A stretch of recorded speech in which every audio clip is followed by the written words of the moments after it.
بسم اللہ الحمد للہ والصلاة والسلام علی رسول اللہ وعلی آلہ وصحبہ ومن والہ اللہم انفعنا بما علمتنا وعلمنا ما ينفعنا وزدنا علما رب اشرح لی صدری ویسر لی امری واحلل عقدۃ من لسانی یفقہوا قولی سبحانک لا علم لنا الا ما علمتنا انک انت العلیم الحکیم رب یسر ولا تعسر وتمم بالخیر وبک نستعین اعوذ باللہ من الشیطان الرجیم بسم اللہ الرحمن الرحیم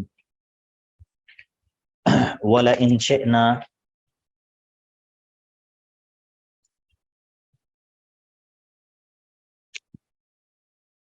ہاں جی آیت نمبر 57 اولئک الذین یدعون یبتغون الی ربہم الوسیلۃ ایہم اقرب ویرجون رحمتہ ویخافون عذابہ ان عذاب ربک کان محذورا۔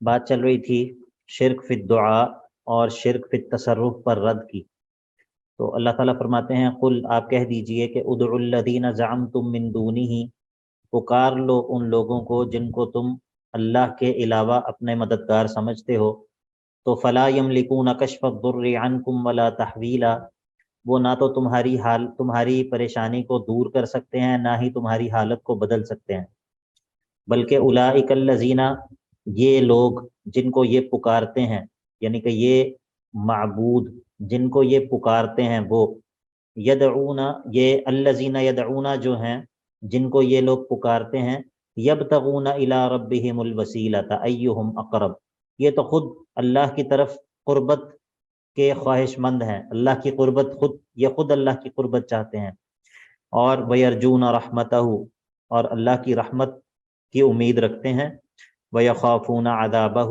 اور اللہ کے عذاب سے ڈرتے رہتے ہیں، تو بجائے اللہ کے تم ان کو کس طرح پکار سکتے ہو؟ ان عذاب ربک کان محذورا، بے شک آپ کے رب کا عذاب ہے ہی چیز ڈرنے کی، ہے ہی ایسی چیز کہ جس سے بچا جانا چاہیے، ڈرا جانا چاہیے۔ اب تخویف دنیاوی ہے، پہلے ان عذاب ربک کان محذورا کہا کہ آپ کے رب کا عذاب ایسی چیز ہے جس سے بچا جانا چاہیے، ڈرا جانا چاہیے، تو اب آپ کو پتہ ہے کہ اللہ تعالیٰ کا عذاب دو طرح کا ہے۔ کون سی دو طرح ہیں اللہ تعالیٰ کے عذاب کی؟ کون سی دو قسمیں ہیں؟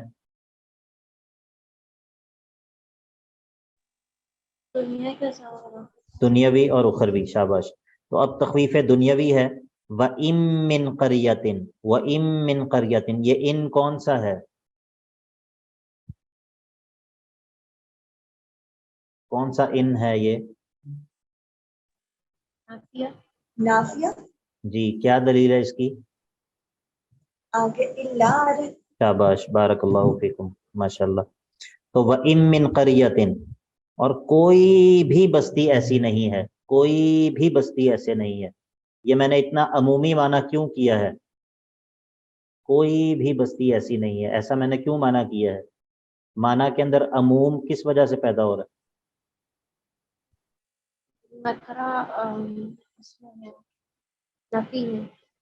نکرہ سیاق نفی میں ہے، شاباش۔ تو نکرہ بھی ہے، پھر اس پہ من بھی داخل ہے، تو ہم نے کئی مرتبہ پچھلے سیمسٹر میں بھی اور اس سے پہلے بھی یہ بات ہم بار بار کرتے تھے کہ جب نکرہ آتا ہے نفی کے سیاق میں، سیاق کا مطلب کانٹیکسٹ، ٹھیک ہے، نفی کے کانٹیکسٹ میں سیاق یہ لفظ بار بار استعمال ہوتا ہے، تو نکرہ جو ہے وہ تب عموم کا معنی دیتا ہے، عموم کے معنی کے لیے ہوتا ہے۔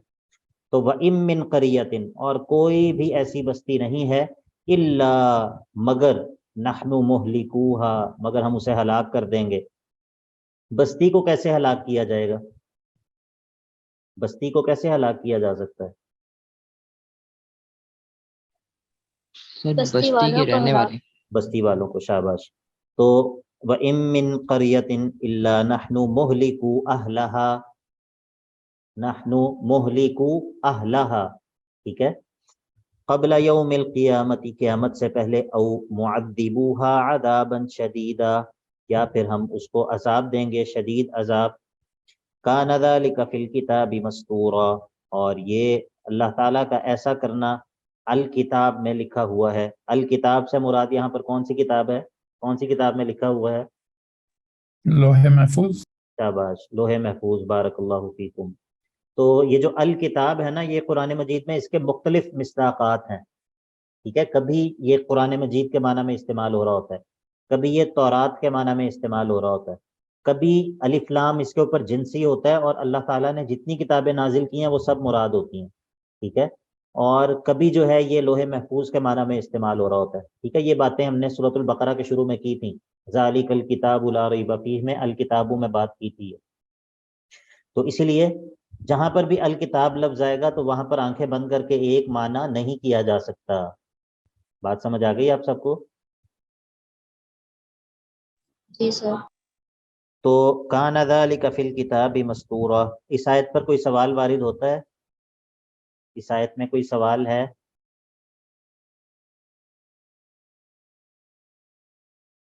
نہیں سر. اچھا چلیں پھر میں سوال کروں گا، پھر آپ لوگوں نے جواب دینا. میرا سوال اس آیت میں یہ ہے کہ کوئی بھی ایسی بستی نہیں ہے مگر اس کو اللہ تعالیٰ قیامت سے پہلے ہلاک کر دیں گے یا شدید عذاب دیں گے. تو یہ کیا مطلب، اس کا کیا مطلب ہے؟ تمام لوگ جو ہیں ان سب بستیوں پہ عذاب آئے گا اور سب بستیوں کو اللہ تعالیٰ ہلاک کریں گے؟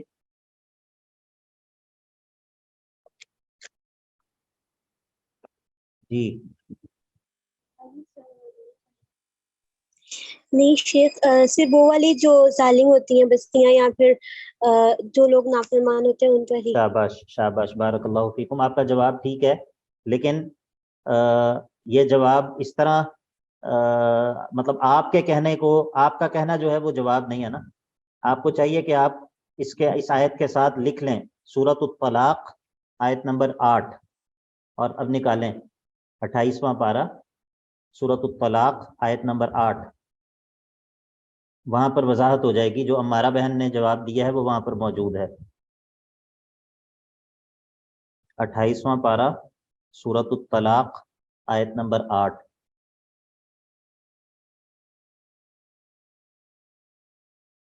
جی نکال لیا؟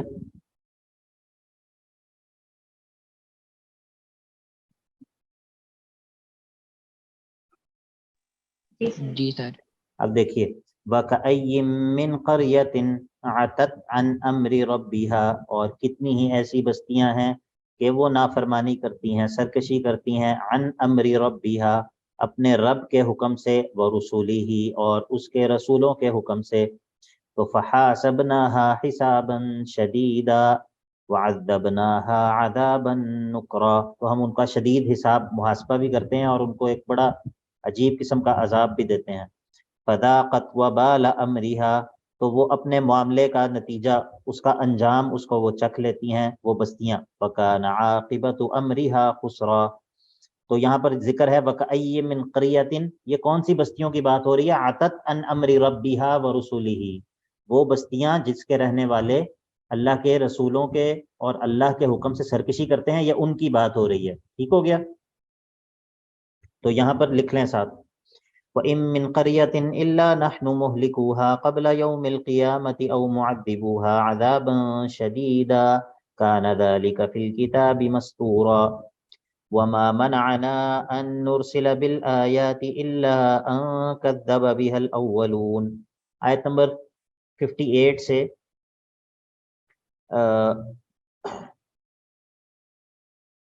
آگے 75 تک، 59 سے آگے 75 تک، یہ دوسرا باب ہے اور دوسرے باب کے اندر دوسرا سبب عذاب بیان ہوگا، دوسرا سبب عذاب بیان ہوگا. اور دوسرا عذاب کا سبب کیا تھا؟ عذاب کا دوسرا سبب کیا تھا جو اس صورت میں مذکور ہے؟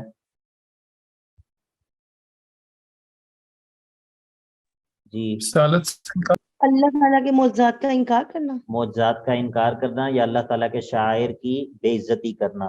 ٹھیک ہے، بارک اللہ فیکم. اب یہ اس کا بیان ہوگا آیت نمبر 75 تک، دوسرے سبب کا بیان. وَمَا مَنَعَنَا أَن نُرْسِلَ بِالْآيَاتِ إِلَّا أَن كَذَّبَ بِهَا الْأَوَّلُونَ. وَمَا مَنَعَنَا، اور ہمیں نہیں روکتا ان نرسل بالآیات، اس چیز سے کہ ہم ہم اس چیز سے نہیں روکتا کہ ہم آیات اور معجزات بھیجیں، ہمیں معجزات بھیجنے سے نہیں روکتا، مگر کیا چیز روکتی ہے؟ الا ان کذب بها الاولون، مگر یہ چیز روکتی ہے کہ پہلے لوگوں نے معجزات کی تکذیب کی ہے۔ ہمیں معجزات بھیجنے سے نہیں روکتا، مگر کیا روکتا ہے؟ کہ پہلے لوگوں نے معجزات کی تکذیب کی ہے۔ تو کیا اللہ تعالیٰ معجزات نہیں بھیجتا؟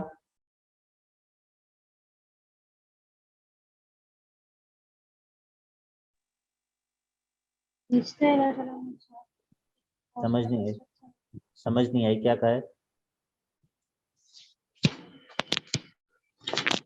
اللہ تعالیٰ نے ذات بھیجے بہت زیادہ کثرت سے نہیں، یا پھر فرمائشی جو ڈالتے تھے وہ اس طرح یہ سے نہیں بھیجے۔ اصل جواب یہ ہے، کثرت سے تو اللہ تعالیٰ نے معجزات بھیجے ہیں، فرمائشی معجزات کی بات ہو رہی ہے، ٹھیک ہے؟ یہاں پر فرمائشی معجزات کی بات ہو رہی ہے کہ بھائی ہم تو تب ایمان لائیں گے جب آپ یہ کر کے دکھائیں گے۔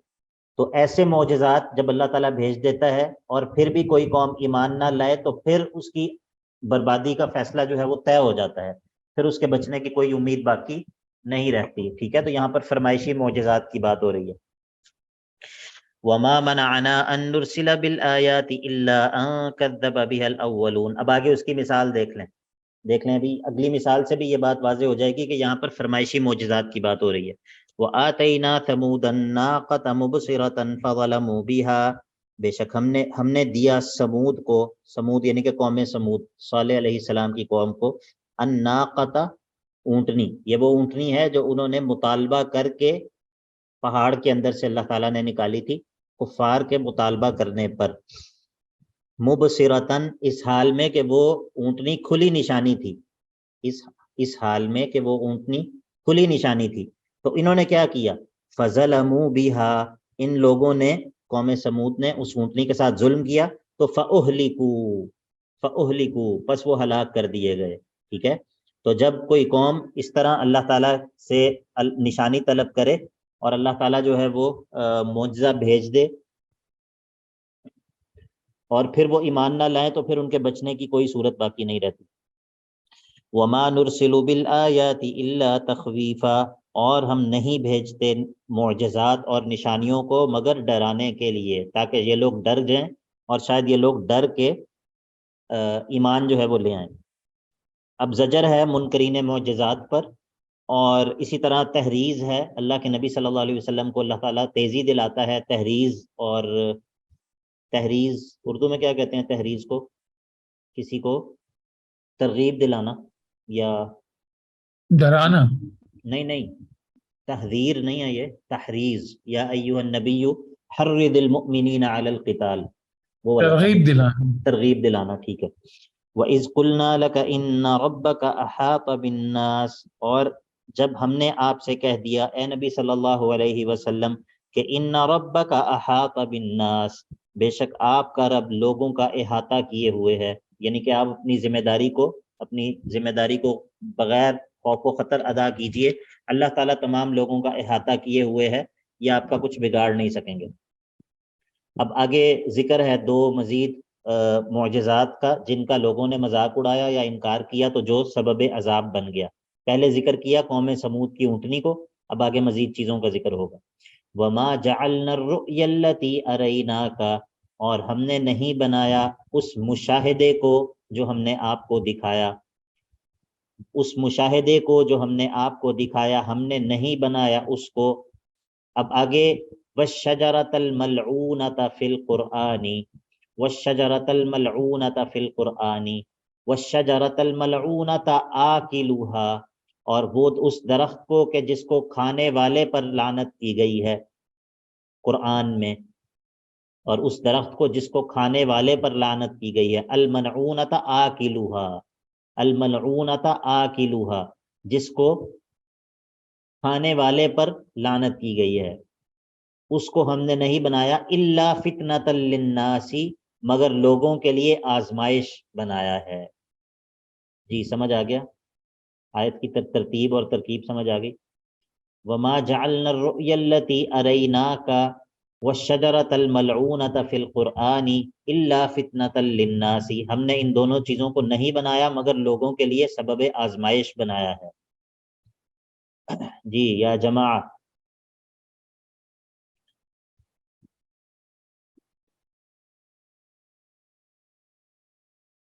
کوئی رسپانس نہیں ہے، آواز آ رہی ہے؟ نہیں شیخ صاحب آواز آ رہی ہے، کلیئر نہیں ہوا۔ اچھا کلیئر نہیں ہوا۔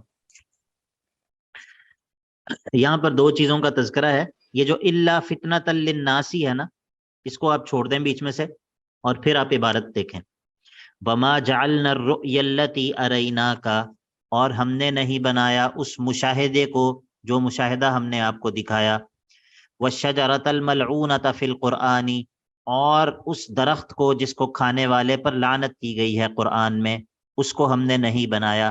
کیا بنایا ہے؟ الا، مگر بنایا ہے فتنۃ للناس، لوگوں کے لیے آزمائش۔ اس مشاہدے کو جو ہم نے آپ کو کروایا اور الشجرۃ الملعونہ، ان دونوں چیزوں کو ہم نے لوگوں کے لیے آزمائش بنایا ہے۔ جی کچھ تو بولیں۔ جی سر آپ آگئے۔ آئیے سر۔ سر یہ السلام علیکم ورحمۃ اللہ۔ وعلیکم سر السلام۔ یہ درخت پر لعنت کی گئی ہے یا اس کے کھانے والے پر لعنت؟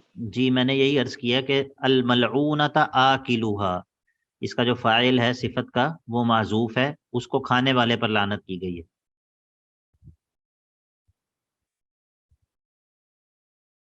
اچھا جی چلیں، ادھر بنیادی طور پہ دو چیزوں کا تذکرہ ہو رہا ہے، ایک تو اللہ کے نبی علیہ الصلوۃ والسلام کا جو واقعہ معراج ہے، اسراء و معراج، اس کا تذکرہ ہو رہا ہے، اور دوسرا اللہ تعالیٰ نے قرآن مجید میں سورۃ الصافات میں ذکر کیا ہے شجرۃ الزقوم کا، کہ جہنم کے اندر زقوم کا درخت ہوگا۔ تو کفار اس بات کا مذاق اڑاتے تھے کہ بھائی جہنم کے اندر درخت کیسے اگ سکتا ہے، جہنم کے اندر درخت کیسے اگ سکتا ہے، مطلب جہنم تو جلاتی ہے، اس کے اندر درخت کہاں سے آ گیا، تو یہ کیسی باتیں کرتے ہیں۔ تو اللہ تعالیٰ فرماتا ہے کہ ہم نے ان دونوں چیزوں کو لوگوں کے لیے آزمائش بنایا ہے۔ اچھا یہاں پر ایک اور بھی بات واضح ہو جاتی ہے کہ بعض لوگ یہ کہتے ہیں کہ اللہ کے نبی صلی اللہ علیہ وسلم کا جو واقعہ معراج ہے اور اسراء و معراج ہے، یہ ایک خواب ہے، یہ ایک خواب تھا۔ تو آپ کچھ غور کر کے بتا سکتا ہے کوئی کہ اس آیت سے کس طرح اس چیز کا رد ہو جاتا ہے؟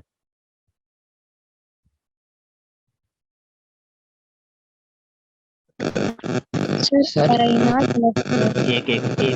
ایک ایک کر کے پلیز۔ جی بتائیے نور ہیرا۔ ارینا کا جو لفظ آیا ہے کہ ہم نے دکھایا آپ کو، وہ تو خواب میں بھی ہو سکتا ہے نا، خواب میں بھی تو دکھایا جا سکتا ہے۔ جی ذریعہ بھائی۔ سر میرے خیال میں جو اس میں کہا ہے کہ فتنہ، کہ مطلب جو لوگ ایمان والے ہوں گے وہ خواب پہ یقین کر لیں گے، بات سچی ہے بھائی، جو نہیں ہوں گے وہ نہیں کریں گے یہ بات پہ یقین، تو اس لحاظ سے بھی فتنہ بنایا خواب کو۔ آپ نہیں، میں تو یہ کہہ رہا ہوں کہ یہ خواب تھا ہی نہیں، یہ تو حالت بیداری میں ہوا نا، حالت بیداری میں اللہ کے نبی صلی اللہ علیہ وسلم جسمانی طور پر گئے ہیں، ہم تو یہ کہہ ہی نہیں رہے کہ خواب ہے۔ جی کوئی اور جواب دے گا اس کا؟ دیکھیں آسان سی بات ہے، آپ مجھے کہیں کہ شیخ میں نے خواب دیکھا ہے کہ میں نے، ذریعہ بھائی کہتے ہیں میں نے خواب دیکھا ہے کہ میں گیا ہوں امریکہ، اور پھر ادھر سے میں گیا ہوں فلاں ملک، اور پھر میں وہاں سے فلاں ملک گیا ہوں، اور پھر میں نے خواب کے اندر یہ کیا اور یہ کیا اور یہ کیا، تو کیا میں ذریعہ بھائی کی اس بات کا انکار کروں گا؟ نہیں۔ کیوں نہیں کروں گا؟ پاسبل ہے یہ، کیونکہ خواب کے اندر تو کچھ بھی ہو سکتا ہے نا، خواب کا کون انکار کرے گا؟ خواب کے اندر تو ہم کیا کیسے عجیب عجیب خواب آ جاتے ہیں انسان کو۔ تو اگر اللہ کے نبی صلی اللہ علیہ وسلم مکہ والوں کو یہ کہہ رہے تھے کہ بھائی میں نے خواب میں یہ دیکھا ہے سارا کچھ، تو مکے والے انکار کیوں کر رہے تھے؟ اور یہ پھر مکے والوں کے لیے آزمائش اور فتنہ کیسے بن گئی یہ بات؟ آپ کو بات سمجھ آئی ہے؟ جی سر۔ ہاں، تو یہ فتنہ اسی صورت میں ہے نا کہ جب اللہ کے نبی علیہ الصلوۃ والسلام کا دعویٰ یہ تھا کہ یہ میں حالت بیداری میں نے یہ اسراء اور معراج کا سفر کیا ہے، اسی صورت میں تو کفار نے اس کا مذاق اڑایا اور استہزاء کیا، ورنہ اگر یہ خواب ہے تو خواب کا انکار اور خواب کا استہزاء یا خواب میں تو یہ بعید نہیں ہے. ٹھیک ہے, تو یہ بات بھی یہاں پر سمجھ آ گئی. اب ذرا سورۃ الصافات نکالیے, سورۃ الصافات. جی یا جماعہ جی سر. دیکھیے, ان هذا لهو الفوز العظیم لمثل هذا فليعمل العاملون. پیچھے جنت کا تذکرہ کیا, اب آگے اس کو ہم کیا کہتے ہیں, ربط تقابل, ربط تضاد. اذالک خیر, کیا یہ جس کا پیچھے تذکرہ ہوا ہے جنت کی نعمتوں کا یہ زیادہ بہتر ہے, نزلاً مہمان نوازی کے اعتبار سے, ام شجرۃ الزقوم, یا پھر زقوم کا درخت زیادہ بہتر ہے, کہ انا جعلناها فتنة للظالمین, کہ جس زقوم کے درخت کو ہم نے ظالم لوگوں کے لیے آزمائش کا ذریعہ اور سبب بنایا ہے. انہا شجرۃ تخرج فی اصل الجحیم, اور یہ ایک ایسا درخت ہے جو کہ جہنم کی جڑوں میں اگتا ہے, جہنم کی جڑوں میں اگتا ہے.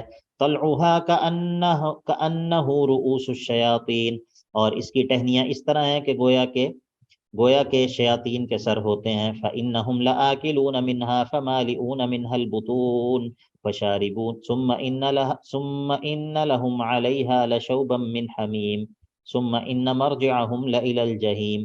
اچھا جی, اب آگے نکالیے ذرا سورۃ الدخان نکالیے, آیت سورت ہے 25واں پارہ ہے, اور سورۃ الدخان 25واں پارہ آیت نمبر 43 نکالیے. جی سر. دیکھیے, الا من رحم اللہ انہ هو العزیز الرحیم ان شجرۃ الزقوم طعام الاثیم کالمہل یغلی فی البطون کغلی الحمیم خذوه فاعتلوه الى سواء الجحیم ثم صبوا فوق رأسه من عذاب الحمیم ذق انک انت العزیز الکریم. تو دیکھیں یہاں پر بھی وہی بات ذکر ہوئی ہے کہ یہ درخت کہاں پر ہے, یہ وہ جہنم کی جڑ کے اندر یہ درخت اگتا ہے.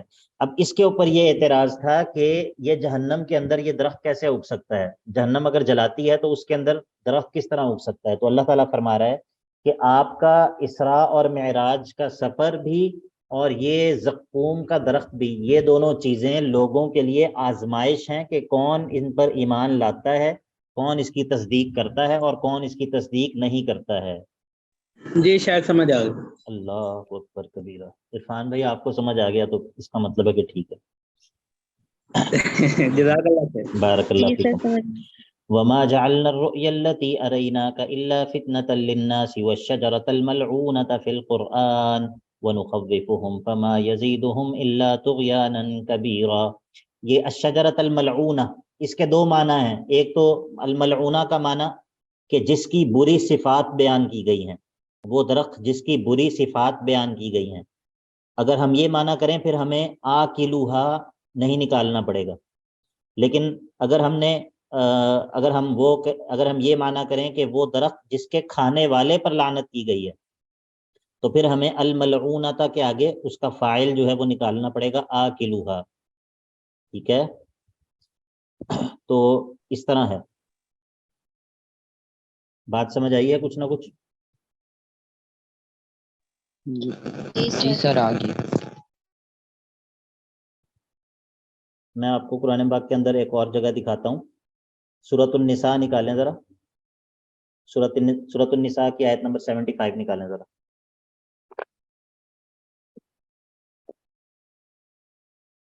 یہ تو ہم نے پڑھی ہوئی ہے نا, سورۃ النساء آیت نمبر 75. پریشان تو نہیں ہو رہے کوئی نئے طلبہ یا پرانے طلبہ؟ پریشان نہ ہو بس.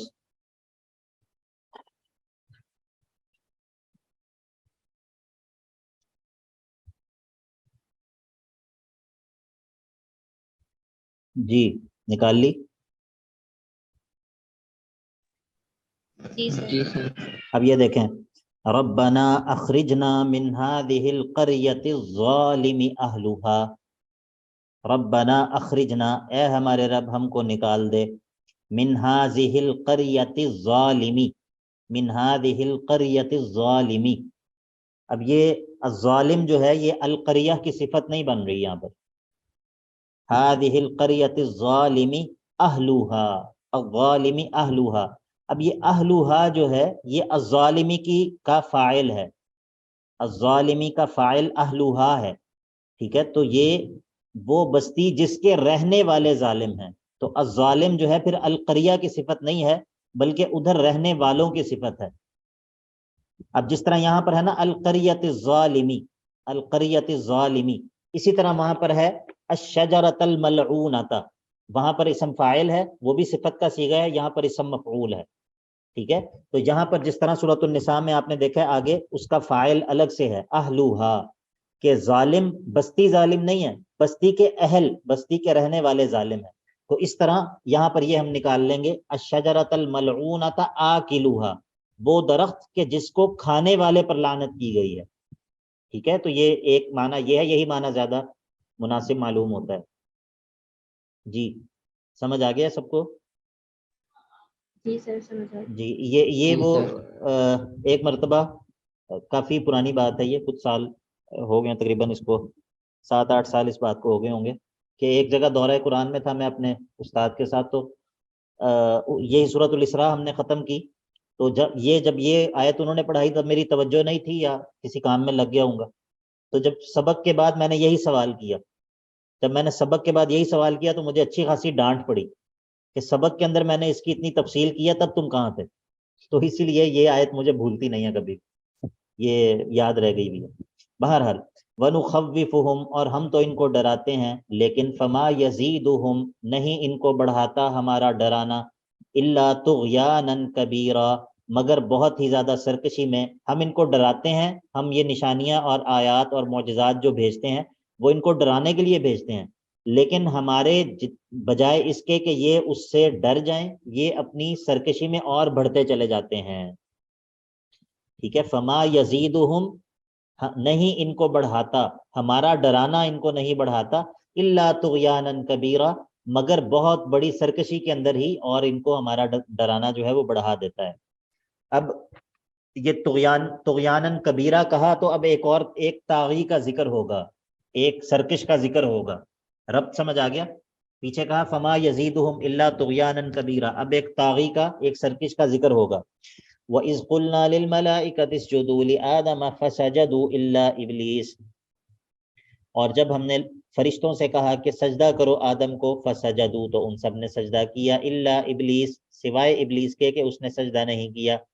قال اسجد لمن خلقت طینا، اب یہاں پر وہی بات ہے، اللہ تعالیٰ کے معجزات کی، اللہ تعالیٰ کی نشانیوں کی اہانت عذاب کا سبب ہے، تو یہاں پر بھی وہی بات ہے، یہاں پر بھی وہی بات ہے۔ قوم سمود کے قصے میں وہی بات تھی، واقعہ اسراء اور معراج کا انکار کرنا وہی بات ہے، یہ کہنا کہ اللہ تعالیٰ جہنم میں کس طرح زقوم کا درخت ہو سکتا ہے، اور ابلیس کا یہ کہہ کر آدم کو سجدہ کرنے سے انکار کر دینا کہ یہ تو مٹی سے بنا ہے اور میں تو اس سے زیادہ افضل ہوں۔ تو ان سب معاملات کے اندر قدر مشترک کیا ہے؟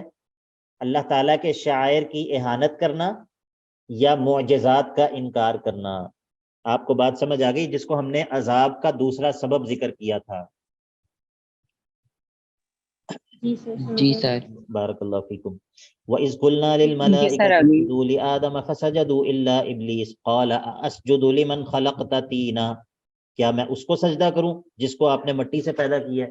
یہ اس نے اہانت کے طور پر کہا ہے، اہانت کے طور پر اس نے یہ بات کہی، اسجد لمن خلقت طینا، کیا میں اس کو سجدہ کروں، لمن خلقت طینا یعنی کہ لمن خلقتہ من الطین، کہ جس کو آپ نے مٹی سے پیدا کیا ہے۔ قال، اور یہ کہا، ارأیتک، ذرا مجھے بتاؤ تو صحیح، ھذا الذی کرمت علی، یہ جس کو آپ نے مجھ پر فضیلت دی ہے، لئن اخرتنی الی یوم القیامت، اگر آپ نے مجھے مہلت دے دی، اے اللہ اگر آپ نے مجھے قیامت تک مہلت دے دی، تو لأحتنکن ذریتہ، میں ضرور اکھاڑ دوں گا، ہا نون کاف روٹ ورڈ ہے، میں ضرور اکھاڑ دوں گا، ذریتہ، اس کی ذریت کو، الا قلیلا، مگر تھوڑے سے لوگ جو ہیں وہ میرے سے بچ جائیں گے۔ اللہ اکبر۔ قال اذهب فمن تبعك منهم فإن جهنم جزاؤكم جزاء موفورا، تخویف اخروی، اللہ تعالیٰ نے کہا اذهب، اذهب جا، تجھے مہلت دے دی، فمن تبعک منہم، یعنی کہ ان کان الامر کذالک فمن تبع منہم. یہاں پر اصل میں اب دیکھیں یہاں پر فمن ہے، فا جو ہے وہ من کے اوپر داخل ہے، ٹھیک ہے. تو اس کا مطلب یہ ہے یہ فا یہاں پر کیوں داخل ہے، اس کے لیے ہمیں کوئی وجہ پتہ ہونی چاہیے کہ یہ فا یہاں پر کیوں ہے. تو یہاں پر پھر ہم کیا کہتے ہیں، ہم کہتے ہیں یہاں پر شرط جو ہے وہ محذوف ہے اور جواب شرط پر فا آ جاتا ہے. تو شرط ہم نے یہاں پر نکال لی کہ ان کان الامر کذالک، اگر معاملہ ایسا ہی ہے تو فمن تبعک منہم، جو بھی تیری اتباع کریں گے ان میں سے، یعنی کہ اس آدم کی ذریت میں سے، تو ان کا جو ہے وہ یہ انجام ہوگا. ٹھیک ہے. تو یہ ان کان الامر کذالک یا اذا کان الامر کذالک، یہ ایک ایسی شرط ہوتی ہے جو کئی جگہوں پہ ہم نکالتے ہیں. مطلب یہ ایک ایسی یونیورسل شرط ہے جو ہم کہیں پر بھی نکال سکتے ہیں. ٹھیک ہے. مطلب کہیں پر بھی ہمیں اگر شرط نکالنے کی ضرورت پڑے تو ہم اس طرح جو ہے وہ شرط نکال لیتے ہیں. اذا کان الامر کذالک، اگر معاملہ ایسا ہے تو فمن تبعک منہم، تو جو کوئی بھی اتباع کرے گا تیری، منہم اس ذریت آدم سے، تو فإن جہنم جزاؤکم جزاء موفورا، تو بے شک جہنم جو ہے وہ پورا بدلہ ہے ایسے لوگوں کا جو کہ شیطان کی اتباع کریں گے. فإن جہنم جزاؤکم جزاء موفورا واستفزز من استطعت منہم، اے شیطان تو بہکا لے جس کو بھی تو بہکا سکے ان لوگوں میں سے. واستفزز، تو بہکانے کی کوشش کر لے جن کو بھی تو ان لوگوں میں سے بہکا سکے. بصوتک، اپنی آواز کے ذریعے. واجلب علیہم بخیلک ورجلک، اور چڑھ دوڑ ان پر حملہ آور ہو جا اپنے پیادوں اور اپنے سواروں کے ساتھ. بخیلک، اپنے سواروں کے ساتھ. ورجلک، اور اپنے پیادوں کے ساتھ، یعنی کہ تمہارے گھڑ سوار بھی اور پیدل بھی، ہر طرح کے سپاہی، ہر طرح کے جو اسباب ہیں ان کو اختیار کر کے ان پر حملہ آور ہو جا.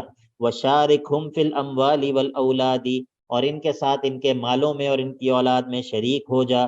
وعدہم، اور ان سے وعدے کر، ان کو لمبی لمبی امیدیں دلا.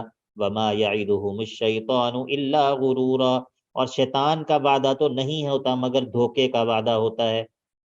شیطان کا وعدہ تو نہیں ہے مگر کیا ہے، صرف دھوکہ ہے، صرف دھوکہ ہے.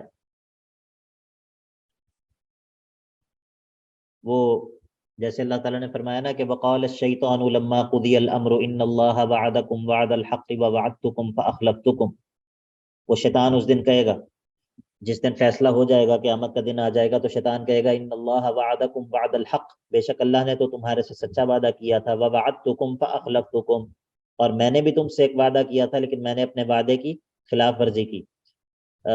ووعدتکم وما کان لی علیکم من سلطان الا ان دعوتکم فاستجبتم لی، اور میرا تو تمہارے اوپر کوئی زور نہیں تھا، بس میں نے تمہیں دعوت دی، تم نے میری بات کو مان لیا. فلا تلومونی ولوموا انفسکم، آج مجھے ملامت نہ کرو، آج اپنے آپ کو ملامت کرو. میں نے زبردستی تو نہیں کی تھی، میں نے تو صرف تمہیں رستہ دکھایا اور تم نے میری بات مان لی. میں نے تمہیں دعوت دی اور تم نے میری دعوت پہ لبیک کہا. تو شیطان کے وعدے جھوٹے ہیں اور اللہ کے وعدے جو ہیں وہ سچے ہیں. اللہ کے وعدوں پر یقین، اللہ کے وعدوں پر یقین ہونا چاہیے. یہ بات کہنی کتنی آسان ہے اور کتنے آرام سے ہم یہ بات کہہ دیتے ہیں اور سن لیتے ہیں، لیکن اللہ کے وعدوں پر یقین ہونا بالفعل، پریکٹیکلی انسان اللہ کے وعدوں پر اس کو یقین ہو، اللہ کے رسول نے جو وعدے کیے ہیں ان پر یقین ہو، یہ عملی طور پہ ایک نادر چیز ہے. ٹھیک ہے، عملی طور پہ ایک نادر چیز ہے.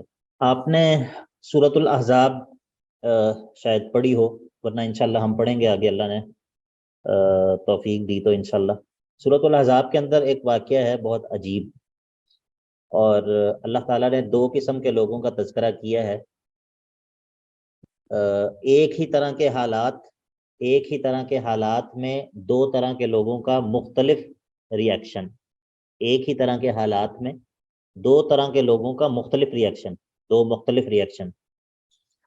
اب وہ حالت اور صورتحال کیا ہے، وہ یہ ہے کہ سخت سردی کا موسم تھا اور جو کفار کے بہت سارے لشکر مختلف علاقوں سے اکٹھے ہو کے مدینہ کے اوپر حملہ آور تھے، اور خود مدینہ کے اندر داخلی دشمن بھی موجود تھے جو کہ منافقین کی صورت میں بھی تھے، یہود کے قبیلوں کی صورت میں بھی تھے، اور مسلمان کمزور بھی تھے، مالی طور پہ بھی کمزور تھے، خوراک کی بھی کمی تھی، سخت سردی بھی تھی۔ اب یہ اس سب کو تصور کریں بس آپ نا، ٹرائی ٹو امیجن۔ اور پھر اس صورتحال کے اندر جب بہت سارے لشکر آپ کے اوپر باہر سے حملہ آور ہیں اور آپ کے اندر اندرونی دشمن بھی موجود ہیں، یہودیوں کے محلے اور قبیلے بھی ہیں، وہ بھی آپ کے دشمن ہیں، منافقین بھی موجود ہیں، کوئی پتہ نہیں کہ کون شخص جو ہے وہ اندر سے نفاق کا جو ہے وہ شکار ہے۔ اب اور آپ کے اور باہر سے آنے والے دشمن کے درمیان صرف ایک خندق جو ہے وہ رکاوٹ ہے اور وہ حائل ہے۔ اب اس کیفیت کے اندر ایمان والوں کا اور منافقین کا جو ریاکشن تھا، ان کا جو طرز عمل تھا، وہ کتنا بڑا اس کے درمیان فرق تھا کہ جو ایمان والے تھے انہوں نے کہا کہ وَلَمَّا رَأَى الْمُؤْمِنُونَ الْأَحْزَابَ، جب ایمان والوں نے لشکروں کو دیکھا تو قالوا هَذَا مَا وَعَدَنَا اللَّهُ وَرَسُولُهُ، یہ ہے جس کا اللہ اور اس کے رسول نے وعدہ کیا، وَصَدَقَ اللَّهُ وَرَسُولُهُ، ہاں اللہ اور اس کے رسول کے وعدے بالکل سچے تھے۔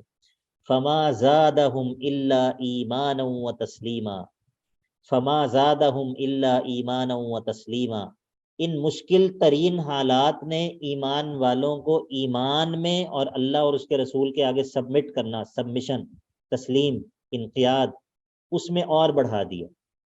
یہ مشکل ترین حالات نے ایمان والوں کو ایمان کے اندر اور بڑھا دیا۔ انہوں نے کہا یہی تو اللہ اور اس کے رسول نے یہی تو وعدہ کیا تھا۔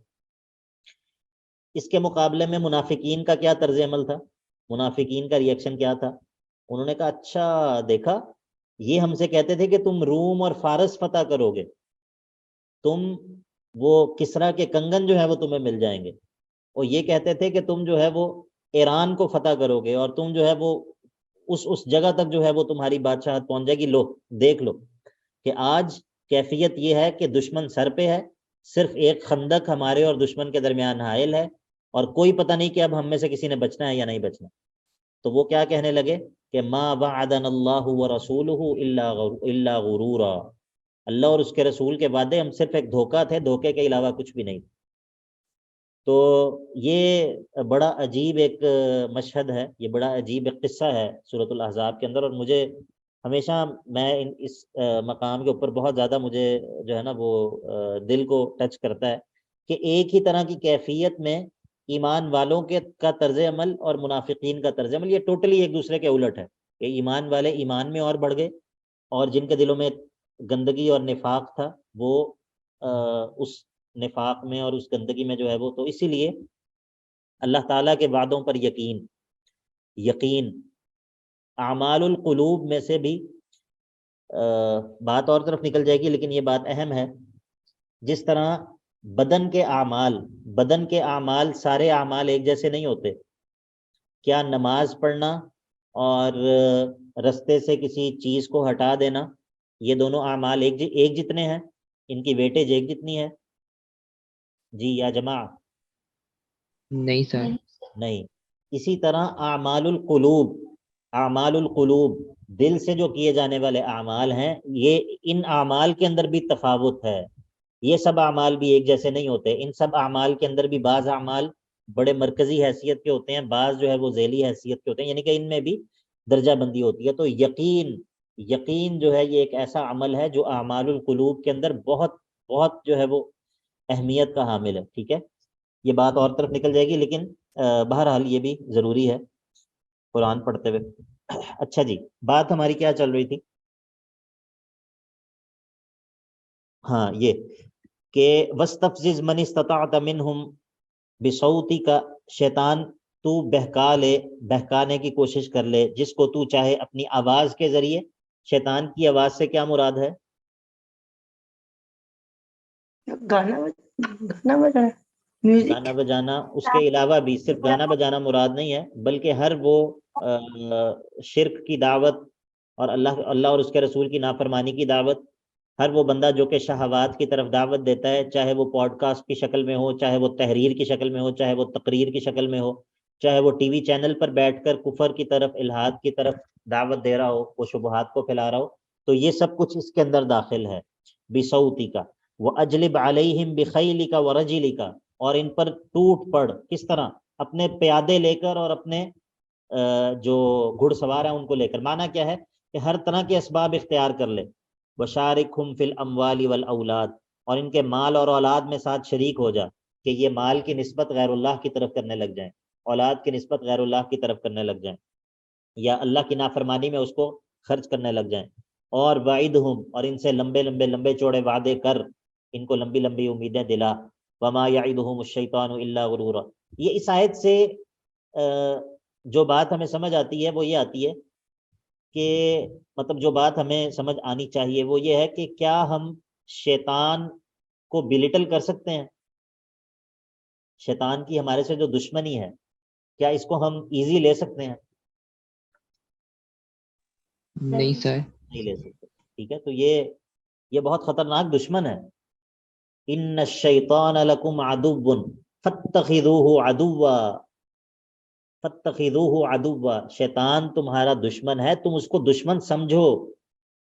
انما وہ کیا ہے، انما ان الشیطان لکم عدو فاتخذوہ عدوا،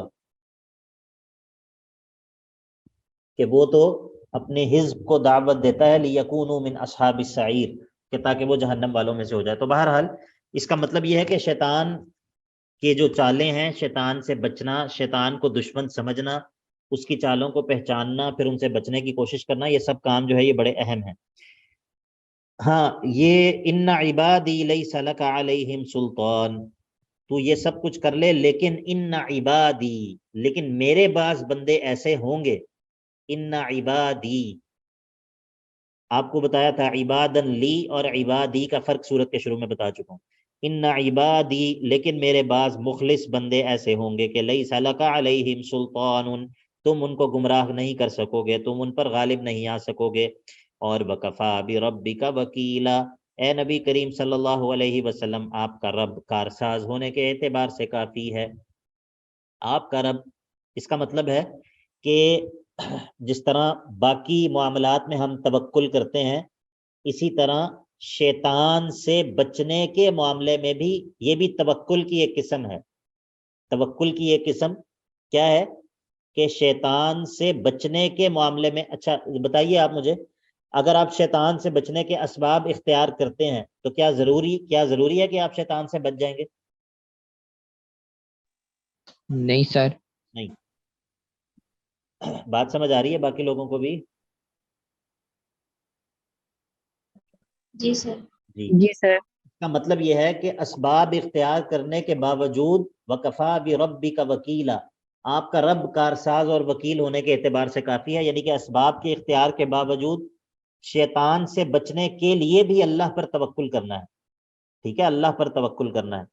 ربکم الذی یزجی لکم الفلک فی البحر لتبتغوا من فضلہ انہ کان بکم رحیما. یہ اعمال القلوب کی بات جو ہے نا وہ بہت زیادہ قرآن میں آتی ہے. ظاہر ہے کہ قرآن جو ہے وہ شفاء لما فی الصدور ہے، اور یہ اعمال القلوب ایک ایسا موضوع ہے کہ جس حوالے سے بہت زیادہ یعنی کہ بہت زیادہ کمی پائی جاتی ہے. بہت کم لوگ اس پہ بات کرتے ہیں، یا اس کی فقہ جو ہے بہت کم لوگ سمجھتے ہیں. اعمال القلوب کی فقہ، ظاہری اعمال کی فقہ پھر انسان پڑھ لیتا ہے، انسان مسائل پیش آتے ہیں انسان دیکھ لیتا ہے، لیکن اعمال القلوب ان کی فقہ، مثلا توکل، ابھی ہم نے توکل کی بات کی. توکل کی کیا حیثیت ہے، توکل کس طرح حاصل ہوتا ہے، توکل کی حقیقت کیا ہے، اور یہ سب چیزیں جو ہیں یہ جو ہے وہ بہت کم ہمیں سننے اور پڑھنے کو ملتی ہیں. حالانکہ جو اعمال القلوب ہیں یہ بنیاد ہیں ظاہری اعمال کے لیے. ظاہری اعمال کے لیے بنیاد اعمال القلوب ہیں. اگر دل کی اصلاح ہو جائے تو ظاہر کی اصلاح ہوتی ہے، اگر دل کی اصلاح نہ ہو تو ظاہر کی اصلاح مستقل کبھی بھی نہیں رہتی ہے.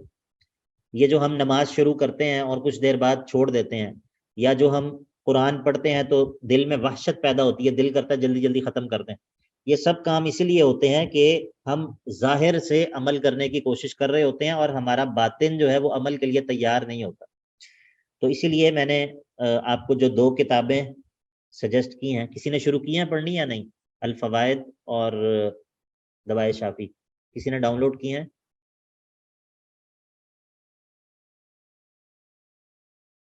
جی، ہبہ طارق. ایک بندہ جی شیخ ڈاؤن لوڈ کی ہے ابھی پڑھی تو نہیں. ہاں چلیں اس کو شروع کر دیں, خاص طور پہ جو الفوائد ہے اس کو پڑھنا شروع کریں. اس کے اندر آپ کو بہت جو ہے نا وہ فائدے کی باتیں ملیں گی انشاءاللہ. یہ سب لوگوں سے گزارش ہے کہ آپ ضرور ان دونوں کتابوں کو ڈاؤن لوڈ کریں. سر جی انہوں نے ڈاؤن لوڈ کیے کائنڈلی گروپ میں شیئر کر دیں, ہم بھی ذرا میں نے بھیجی بھی ہے گروپ میں, میں نے بھیجی بھی ہے ڈسکشن والے گروپ میں, میں نے 2-3 دن پہلے غالباً پچھلے ہفتے بھیجی ہے. جی جی ٹھیک, جی سر ٹھیک ہے. اچھا جی. ربکم الذی یسجی لکم الفلک فی البحر لتبتغوا من فضلہ انہ کان بکم رحیما. آج زیادہ پڑھنے کا سوچا تھا میں نے. اب پیچھے جو ہے وہ عام انعام کا ذکر ہوا کہ اللہ تعالیٰ اپنے بعض بندوں کو شیطان سے جو ہے وہ بچا لیتا ہے کہ وہ اللہ کے خاص مخلص بندے ہوتے ہیں. اب ایک عام انعام کا ذکر ہے کہ رب, پیچھے جو ہے وہ خاص انعام کا ذکر تھا, اب ایک عمومی انعام کا ذکر ہے. وہ عمومی انعام کیا ہے؟ وہ یہ ہے کہ اللہ تعالیٰ نے تمہارے لیے سمندروں میں کشتیاں چلانے کو آسان کیا ہوا ہے. ربکم الذی یسجی لکم الفلک, اور تمہارا رب وہ ہے کہ جو تمہارے لیے چلاتا ہے کشتیوں کو, فی البحر سمندر میں, لتبتغوا من فضلہ تاکہ تم اللہ کے فضل کو تلاش کر لو, یعنی کہ رزق کو. یہ ہم لوگ جو رہتے ہیں ایسے علاقوں میں پنجاب وغیرہ میں, ہم سمجھتے ہیں کہ شاید یہ اس انعام کا ہمارے ساتھ تعلق نہیں ہے, لیکن ہمارے ساتھ اس کا بہت گہرا تعلق ہے. ہمارے بہت سارے معاملات جو ہیں ان کا تعلق انہی چیزوں سے ہے جو کہ سمندر کے راستے آتی جاتی ہیں. مثال کے طور پہ جو پاکستان کے جو بجلی کا نظام ہے, یہ سارا تیل جو آتا ہے یہ سمندر کے راستے سے آتا ہے. اسی طرح یہ جو ہمارے چیزیں امپورٹ ہوتی ہیں, یہ ساری امپورٹ, ہماری اکثر امپورٹ جو ہے وہ سی پورٹ کے ذریعے ہوتی ہے. تو بہرحال یہ انعام جو ہے اس میں سب لوگ شریک ہیں. ربکم الذی یسجی لکم الفلک فی البحر لتبتغوا من فضلہ, تاکہ تم اللہ کے فضل کو تلاش کر لو. انہ کان بکم رحیما, بے شک وہ تمہارے ساتھ بہت ہی مہربان ہے. اب وَإِذَا مَسَّكُمُ الضُّرُّ فِي الْبَحْرِ ضَلَّ مَن تَدْعُونَ إِلَّا إِيَّاهُ فَلَمَّا نَجَّاكُمْ إِلَى الْبَرِّ أَعْرَضْتُمْ وَكَانَ الْإِنسَانُ كَفُورًا. وَإِذَا مَسَّكُمُ الضُّرُّ فِي الْبَحْرِ, وعید ہے مشرکین کے لیے.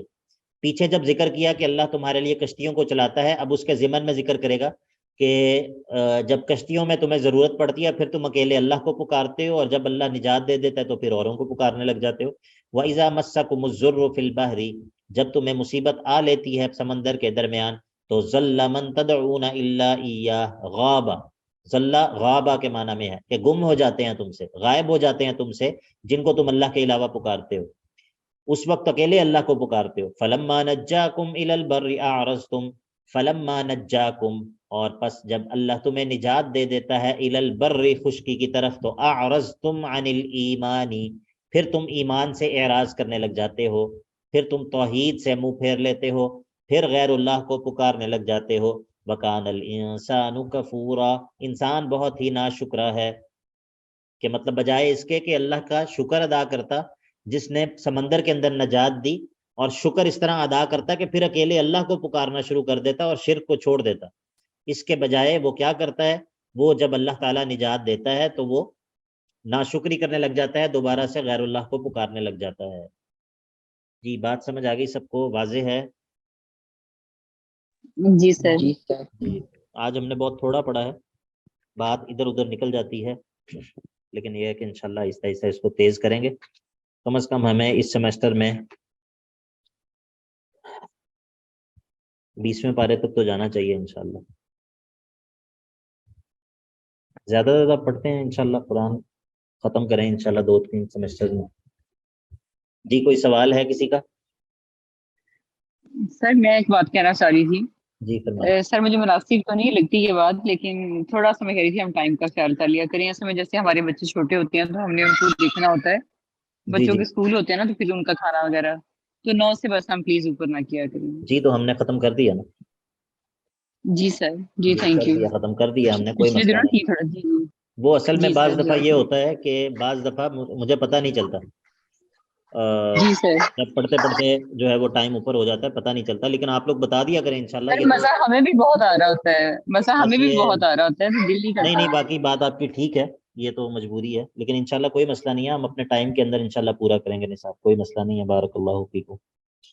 ٹھیک ہے. باقی اصول التفسیر کے حوالے سے میں نے مغیرہ بھائی سے بات کی تھی, تو انہوں نے وہ مقدمہ فی اصول تفسیر کا ہے ابن تیمیہ کا رحمہ اللہ، تو انشاءاللہ وہ ہم پڑھیں گے اس آج منڈے ٹیوزڈے، کل ہم ترجمہ پڑھیں گے، ویڈنسڈے تھرسڈے 2 دن پھر ہم انشاءاللہ کوشش کریں گے کہ اصول التفسیر پڑھیں تاکہ جو پچھلے ویک کا ہمارا سبق رہ گیا وہ بھی کور ہو جائے، تو اس طرح ہم انشاءاللہ پڑھیں گے آگے، ٹھیک ہے جی۔ بارک اللہ فیکم، السلام علیکم ورحمۃ اللہ